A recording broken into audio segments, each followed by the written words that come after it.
최근 일본 사이타마현 야시오시에서 대형 싱크홀이 발생했습니다.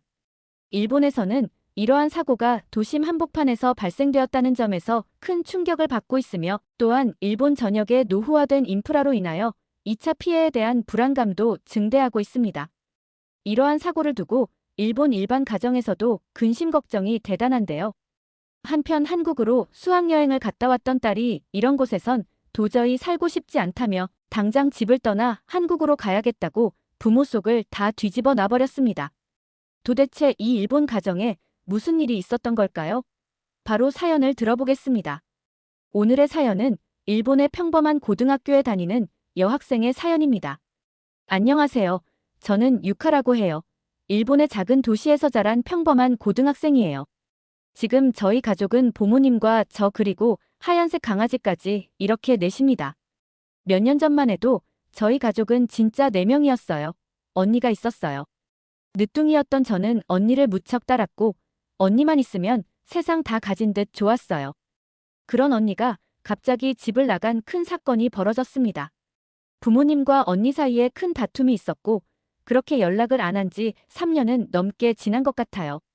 항상 전교 1등을 차지하며 모범생으로 인정받는 언니 카나는 부모님의 자랑이었어요.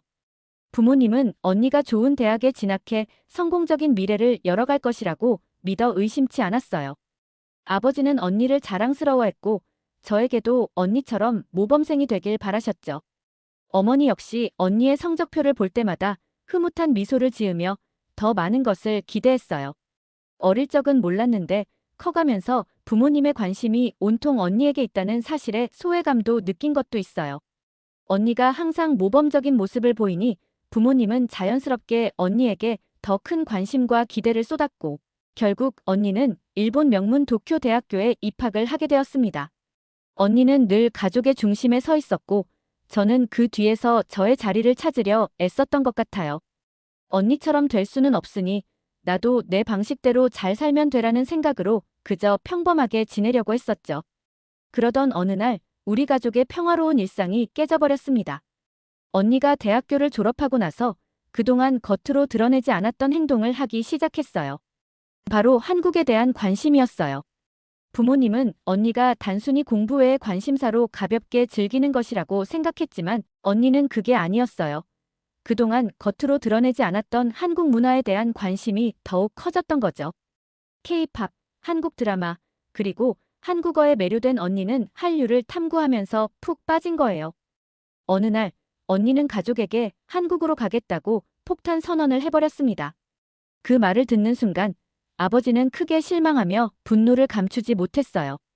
최고의 대학교를 졸업하고 이제 직장에 취업하여 성공적인 경력을 쌓을 것이라고 기대하고 있었기에 왜 하필 한국으로 간다는 건지 도저히 이해할 수가 없다는 거였죠. 언니의 결정은 그 기대를 산산조각 낸 것이나 다름없었습니다. 어머니도 처음에는 충격을 받았습니다. 항상 언니에게 가장 좋은 길을 걸으리라 믿었던 어머니는 한국행이라는 결정이 예상 밖이었어요.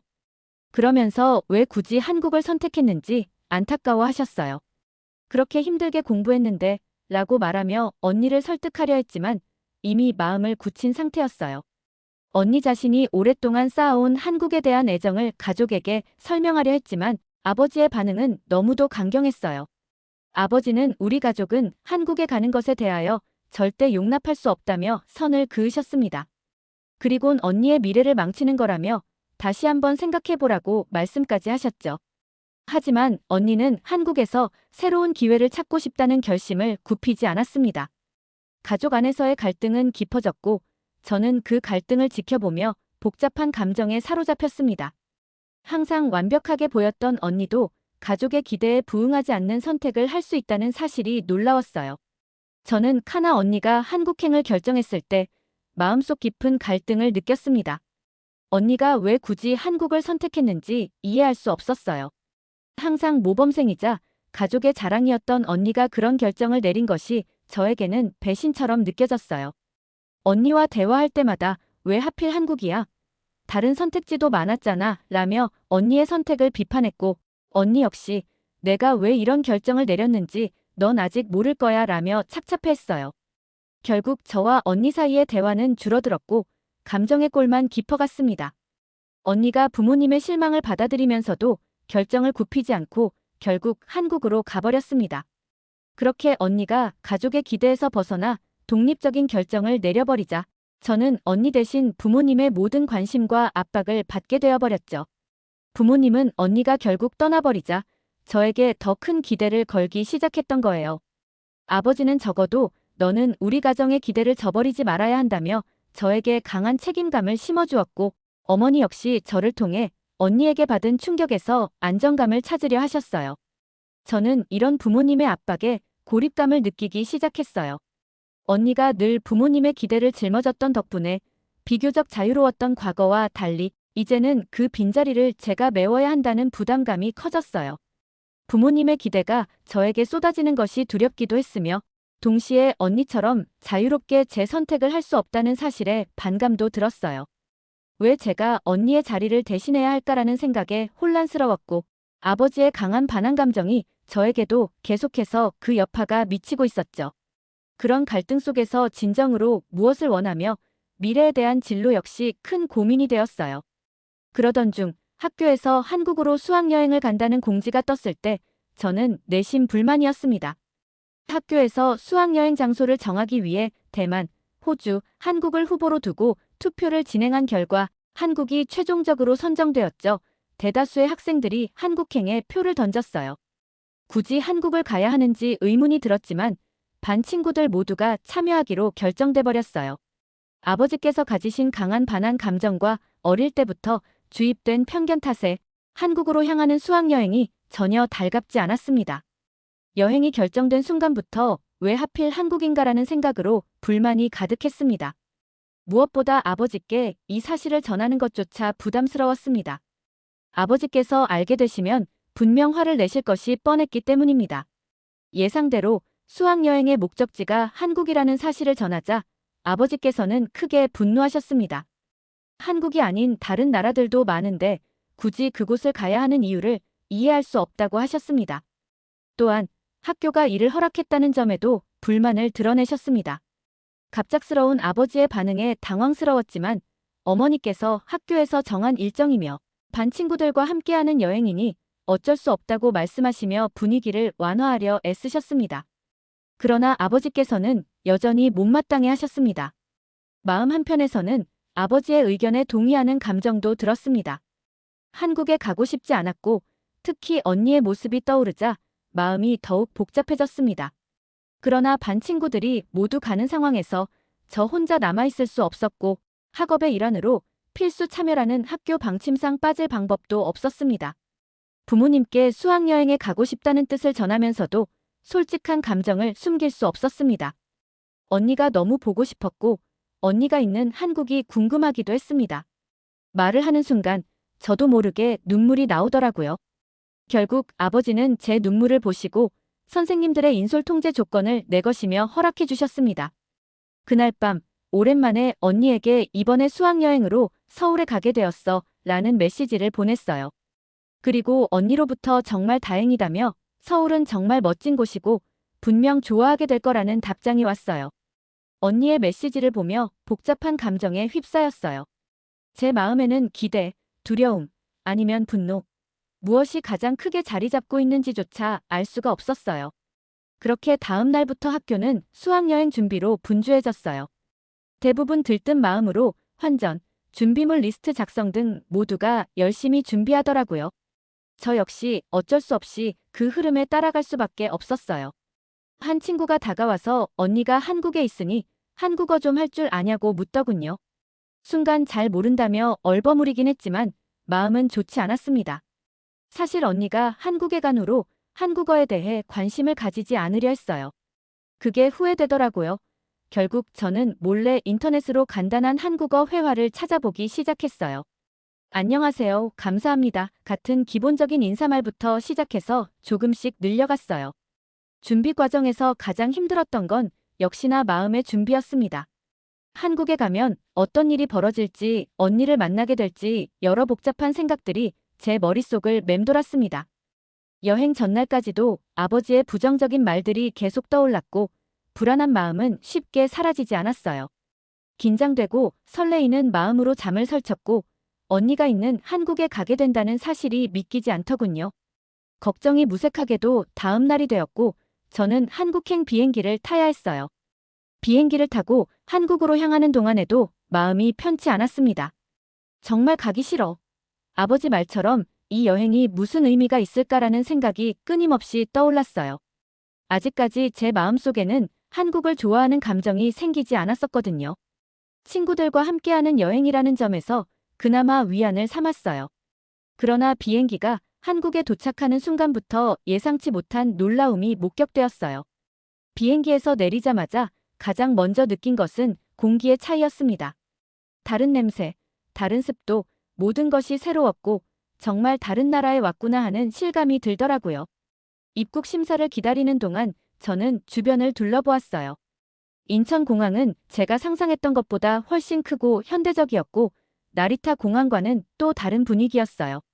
높은 천장, 넓은 공간, 그리고 깨끗하게 정돈된 공항의 분위기는 제가 생각하던 이미지와 너무 달랐어요. 친구들과 함께 수화물을 찾고 공항을 거닐면서도 자연스럽게 주변을 둘러보았습니다. 곳곳에 자리한 편리한 시설들과 최신 기술이 접목된 안내 시스템은 저의 눈길을 사로잡았어요. 다국어로 안내되는 전광판, 자동화된 출입국 심사대는 관광국 입장에서 굉장히 편리했어요. 그리고 편리한 대중교통 연결 시스템까지 모든 것이 매끄럽게 운영되는 모습이 인상적이었습니다. 이 정도일 줄은 몰랐어. 나리타 공항과는 완전 다른 분위기인데 저도 모르게 속삭였어요. 솔직히 말하면 저는 상상했어요. 낡고 초라한 공항을 말이죠. 일본의 기술을 훔쳐가는 나라가 제대로 된 공항을 가질 리 없다고 생각했거든요. 공항 안의 카페와 상점들도 세계 어디에서나 볼 수 있는 유명 브랜드들이 들어서 있었어요. 친구들은 여기 정말 크고 편리하다며 감탄사를 보내며 사진 찍기에 여념이 없었습니다. 그때 친구들이 저를 부르는 소리에 정신이 들었습니다. 짐을 찾아 공항철도로 향하는 동안 저는 계속해서 주변을 살폈어요. 어디선가 허점을 발견할 수 있을 거라 생각했거든요. 하지만 오히려 더 놀라운 것들만 보였습니다. 로봇 청소기가 자율주행으로 돌아다니며 바닥을 청소하고 있었고 분실물 센터에선 AI 실시간으로 분실물을 추적한다는 안내문이 보였어요. 면세점은 얼굴 인식 결제가 가능했고 심지어 화장실엔 실시간으로 혼잡도가 표시되고 있었습니다. 공항 철도에 탑승했을 때 저는 이미 지쳐 있었어요. 너무 많은 것을 본 탓이었을까요? 창 밖으로 스쳐 지나가는 풍경을 보며 생각에 잠겼습니다. 도심 지하철은 청결했고 조용히 울리는 다국어 안내방송, 스크린도어 너머로 보이는 질서정연한 승객들의 모습까지 이건 제가 상상했던 한국이 아니었습니다. 이제 겨우 공항에 도착했을 뿐인데 제 마음속에 쌓아두었던 편견이 조금씩 흔들리고 있었거든요. 하지만 이건 시작에 불과했습니다. 진짜 충격은 이제부터 시작이었어요.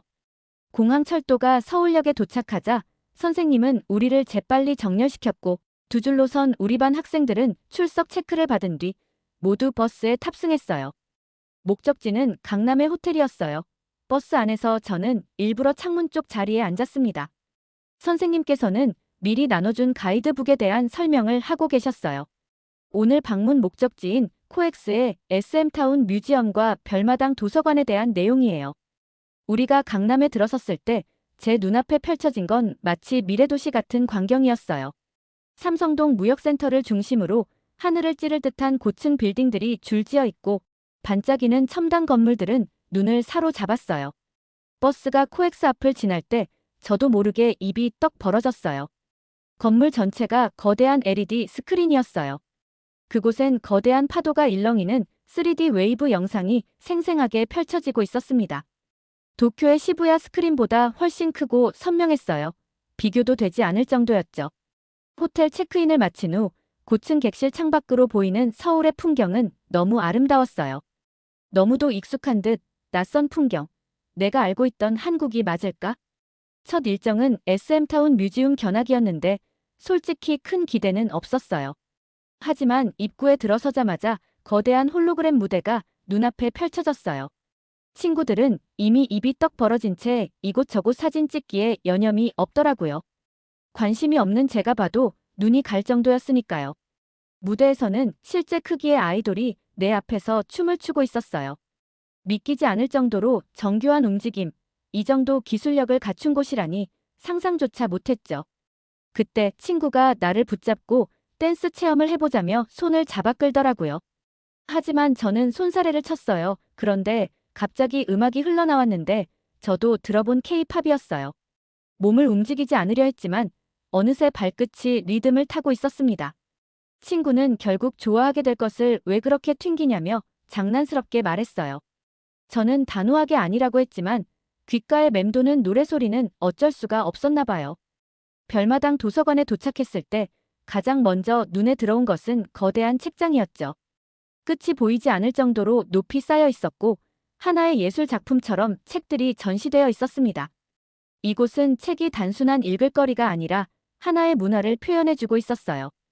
도서관을 거닐다가 우연히 한 장면이 눈에 들어왔어요. 한 젊은 엄마가 유모차를 끌고 와 책을 읽고 있었어요. 아이는 곤히 잠들어 있었고 엄마는 조용히 책장을 넘기며 책 속에 집중하고 있었습니다. 그 모습이 이상하게도 마음 깊이 와닿았어요. 육아로 바쁜 와중에도 책을 손에서 놓지 않는 엄마의 모습이 너무나 자연스러웠어요. 저도 모르게 아이 곁에 다가가서 그 모습을 눈에 담고 있었습니다.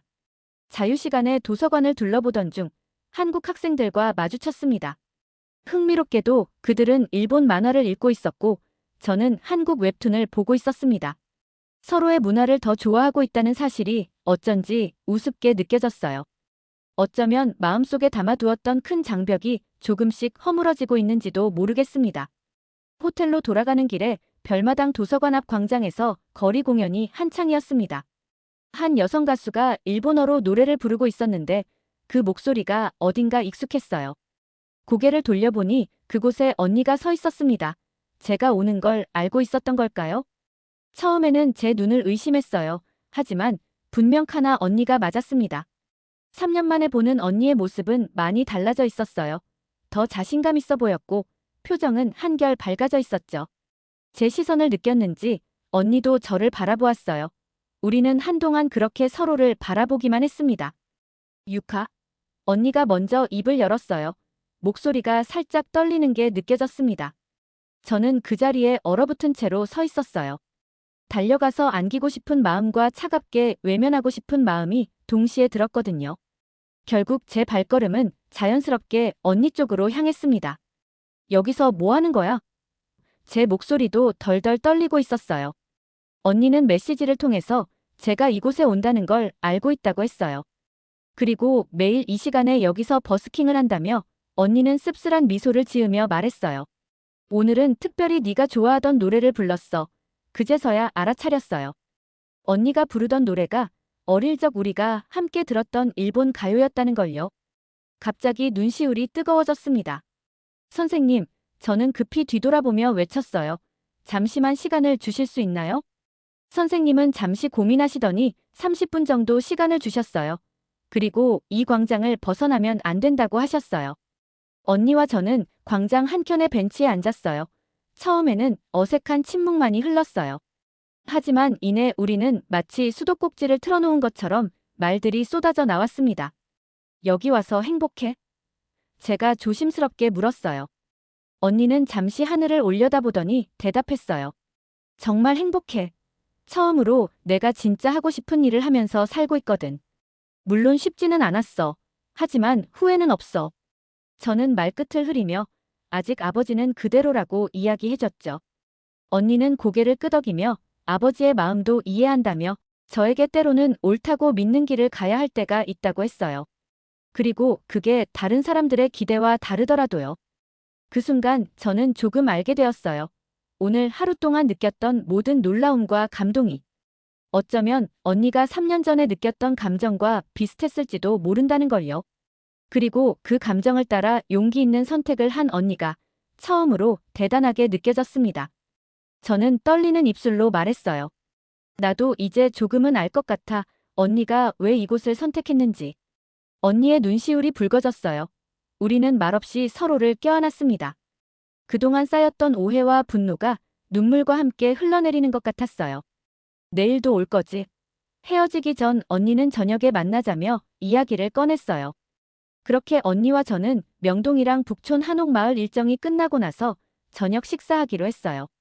호텔로 돌아가는 길에 저는 생각했어요. 어쩌면 이번 여행은 제가 진정으로 필요로 했던 것인지도 모른다고요. 단순히 한국이라는 나라를 보러 온 게 아니라 제 안의 편견과 두려움을 마주하고 극복하는 여행이 된 것 같았으니까요. 그날 밤, 저는 일기장에 이렇게 적었습니다. 오늘 나는 두 가지를 발견했다. 하나는 내가 알고 있던 한국이 전부가 아니었다는 것. 또 하나는 언니의 선택이 틀리지 않았다는 것. 그리고 어쩌면 나도 이제 나만의 선택을 할 용기가 생긴 것 같다. 아침에 눈을 떴을 때 저는 어제의 만남이 꿈이었던 것만 같았어요. 하지만 휴대폰에 찍혀있는 언니와의 사진이 그게 현실이었음을 증명해주고 있었죠. 자, 여러분. 이제 한복 체험을 할 거예요. 가이드 선생님의 말씀에 친구들이 환호성을 질렀어요. 저는 솔직히 한복을 입는다는 생각에 거부감이 들었어요. 우리 기모노와 비교해서 후진 옷일 거라 생각했거든요. 하지만 한복 대여점에 들어서자마자 제 생각이 틀렸다는 걸 깨달았어요. 와, 예쁘다. 저도 모르게 탄성이 나왔어요. 눈앞에 펼쳐진 한복들은 마치 무지개처럼 다양한 색상으로 가득했어요. 기모노와는 전혀 다른 실루엣이었지만 그만의 우아함이 있었죠. 특히 치마의 풍성한 라인과 저고리의 곡선이 너무나 아름다웠어요. 유카 학생, 이 연보라색 한복은 어때? 한복 선생님께서 제게 건네주신 한복은 은은한 연보라색 치마에 하얀색 저고리였어요. 제가 입어도 될까요? 망설이는 제게 선생님이 따뜻하게 미소를 지으셨어요. 당연하죠. 한복은 입는 사람을 가리지 않아요. 모든 사람을 아름답게 만들어주는 마법 같은 옷이니까요. 한복을 입는 과정은 생각보다 복잡했어요. 여러 겹의 속치마부터 시작해서 치마 저고리까지. 하지만 신기하게도 불편하지 않았어요. 오히려 편안했죠. 어머, 유카 학생, 정말 잘 어울리네요. 거울 앞에 선 제 모습을 보고 한복 선생님이 감탄하셨어요. 거울 속의 제 모습은 마치 다른 사람 같았어요. 연보라색 치마가 달빛처럼 은은하게 흐르고 하얀 저고리는 마치 구름처럼 부드러워 보였어요. 머리에는 전통 장신구도 달아주셨는데 그것만으로도 분위기가 확 달라졌어요. 친구들도 하나둘 한복을 입고 나왔는데 모두들 너무 예뻤어요. 평소에는 교복만 입던 우리들이 마치 조선시대 낭자들처럼 변신한 거죠. 다들 사진 찍어요. 친구들이 환호성을 지르며 사진을 찍기 시작했어요. 좁은 골목길을 걸으며 한옥들을 구경했어요. 기와 지붕의 곡선미, 창호문의 아름다움, 그리고 마당의 자연스러운 조화까지 모든 것이 새롭게 보였어요. 여기서 잠깐 쉬었다 가면 어떨까? 한 전통 찻집 앞에서 친구가 제안했어요. 안으로 들어가 보니 마치 시간 여행을 한 것 같았어요. 나무로 된 좌식 테이블, 창 너머로 보이는 작은 정원, 그리고 은은한 전통차 향기까지. 전통차는 처음이죠? 쌉싸래한 맛이 특이할 거예요. 가이드 선생님이 말씀하셨어요. 그때 제 휴대폰이 울렸어요. 언니는 한복 입은 사진을 보내달라고 난리였어요. 저는 잠시 망설이다가 방금 찍은 사진을 보냈죠. 곧바로 답장이 왔어요. 너무 예쁘다. 우리 어릴 때 히나마츠리에 기모노 입었던 것 기억나? 그때보다 더 예뻐졌네. 갑자기 눈시울이 뜨거워졌어요. 언니는 아직도 그때를 기억하고 있었네요. 저는 선생님께 한복을 조금 더 입고 있어도 되는지 문의드렸어요. 선생님께서는 저녁 6시까지 반납하면 된다고 하셨고 저는 그날 종일 한복을 입고 있었어요. 처음에는 어색했지만 시간이 지날수록 옷이 주는 우아함이 저를 더 당당하게 만들어주는 것 같았어요. 북촌 한옥마을의 좁은 골목길을 걸으며 저는 생각했어요. 어쩌면 우리가 서로를 이해하지 못했던 건 이렇게 서로의 문화를 직접 경험해보지 못했기 때문은 아닐까요? 해가 저물어갈 무렵 저는 한복을 벗으며 마지막으로 거울을 봤어요. 거울 속의 제 모습은 어제와 다르게 보였어요. 뭔가 더 성숙해진 것 같았달까요? 그날 저녁 언니를 만나러 가는 길에 저는 휴대폰 속 한복 입은 사진을 다시 한번 보았어요. 그리고 처음으로 아버지께 그 사진을 보내드렸습니다. 아버지, 오늘 한복을 입어봤어요. 생각보다 정말 예쁘더라고요. 비행기가 나리타 공항에 착륙했을 때 제 마음은 이상하리만치 평온했어요. 4박 5일간의 짧은 여행이었지만 그동안 제가 얼마나 많이 변했는지 스스로도 놀라울 정도였거든요. 집으로 돌아오는 길에 아버지께서 한국 갔다 온 소감을 물어보셨죠. 저는 잠시 망설였어요. 하지만 이제는 제 생각을 솔직하게 말씀드려야 할 때라고 느꼈습니다. 아버지, 제가 한국에 대해 잘못 알고 있었던 것 같아요. 차 안이 조용해졌어요. 아버지의 표정이 굳어지는 게 백미러로 보였지만 저는 계속 이야기했습니다. 거기서 본 건 우리가 생각했던 한국이 아니었어요. 첨단 기술도, 문화도, 사람들의 생각도 모든 게 달랐어요. 그리고 잠시 숨을 고르고 말을 이었어요. 언니를 만났어요. 카나를. 어머니가 놀란 목소리로 물으셨어요. 저는 언니가 정말 행복해 보였다고 말씀드렸어요. 그리고 자신이 원하는 걸 하면서 사는 게 언니한테 잘 맞는 것 같다고 했어요. 집에 도착해서 저는 가방에서 작은 선물들을 꺼냈어요. 한복 입은 제 사진, 코엑스에서 찍은 사진들, 그리고 언니가 준 편지까지. 어머니가 한복 입은 제 사진을 보시더니 눈시울이 붉어지셨어요. 어머니, 아버지, 사실 하고 싶은 말이 있어요. 저는 부모님께 제가 본 모든 것을 이야기했어요. 인천공항에서 받은 첫인상부터 SM타운의 첨단 기술, 별마당 도서관의 문화적 분위기, 그리고 한복을 입었을 때의 감동까지. 그동안 우리는 편견에 사로잡혀 있었던 것 같아요. 한국이 우리 기술을 훔쳐갔다고만 생각했지만 그들은 자신만의 방식으로 발전하고 있었어요. 언니가 그걸 먼저 발견한 거예요. 아버지가 한숨을 내쉬면서 아직 받아들이기 힘드셨나 봐요. 제가 조심스럽게 말을 이었어요. 우리가 서로를 이해하지 못하면 결국 우리 가족도 계속 이렇게 멀어질 수밖에 없어요. 언니를 이해하지 못했던 것처럼요. 어머니가 제 손을 잡으시며 눈물을 흘리셨어요. 저는 잠시 숨을 고르며 그동안 감춰두었던 꿈에 대하여 말씀드렸습니다. 저도 꿈이 생겼어요. 한국과 일본의 문화를 연결하는 일을 하고 싶어요. 통역사가 되어서 양국의 관계를 개선하는 데 도움이 되고 싶어요. 그리고 잠시 용기를 내어 말했어요. 대학은 한국으로 가고 싶어요. 충격을 받으신 듯한 부모님의 표정이 역력했어요. 하지만 이번에는 달랐어요. 지난번처럼 무작정 반대하지는 않을게. 아버지가 천천히 말씀하셨어요. 왜 그런 선택을 하려는지 차근차근 설명해 주었으면 해. 그날 밤 우리 가족은 오랜만에 진지한 대화를 나눴어요. 제가 한국에서 보고 느낀 것들, 언니의 근황, 그리고 제 꿈에 대해서요. 부모님은 처음으로 제 이야기를 끝까지 들어주셨어요. 일주일 후 우리 가족은 또 하나의 변화를 맞이했어요. 아버지께서 직접 언니에게 연락을 하신 거예요. 카나야, 아빠가 잘못했다. 내 선택을 이해하지 못해서 미안하다. 그리고 다음 달 우리 가족은 3년 만에 처음으로 한국에서 재회했어요. 서울의 한 카페에서 만난 우리는 어색하면서도 따뜻한 시간을 보냈죠. 아버지는 여전히 가끔 한국에 대한 옛날 생각이 떠오르신다고 해요. 하지만 이제는 달라요. 적어도 듣고 이해하려 노력하시거든요. 저는 이제 한국어 공부를 시작했어요. 언니가 추천해준 한국 대학에 지원하기 위해서요. 어제는 처음으로 한국 친구와 온라인으로 언어 교환을 했는데 생각보다 재미있더라고요.